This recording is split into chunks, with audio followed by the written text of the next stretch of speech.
আজকে স্কুলে গেছিলাম, স্কুলের খুবই সুন্দর খাবার কিনে খেলাম। আসসালামু আলাইকুম বন্ধুরা, কেমন আছেন আপনারা? আজকে আমি এমন একটা জায়গায় চলে এসেছি যেখানে প্রতিটা ছেলের এই জায়গার সঙ্গে একটু স্মৃতি এখনও জড়িয়ে আছে। আজকে আমি এই জায়গাটাতে এসেছি, একটু দরকার ছিল, তাই আমি এসেছি, আমার একটা বন্ধুকে নিয়ে এসেছি। আর এখানে আসবো চটপটি খাবো না তা তো হয় না। এই যে দোকানটা আর এই যে মাসিটাকে দেখতে পাচ্ছেন, যারা এই স্কুলে পড়ে তারা যদি এই ভিডিওটা দেখে অবশ্যই চিনতে পারবেন। খুবই সুন্দর লাগলো এই জায়গাটাতে আজকে এসে, খুবই ভালো লাগলো। আর স্কুলটা দেখে কাদের কাদের ভালো লাগলো অবশ্যই একটা কমেন্ট করে যাবেন।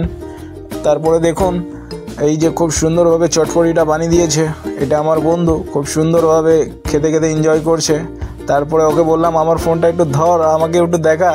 তারপরে আমিও খেলাম, খুবই টেস্টি। আর এই বোর্ডটাতে আমি খুবই গুরুত্বের সঙ্গে দেখছিলাম আজকে। আর আমার ছোট্ট ছোট্ট ভাই বোনেরা, তাদেরকে আমি বলতে চাই তোমরা খুবই সুন্দরভাবে পড়াশোনা করো, মন দিয়ে পড়াশোনা করো।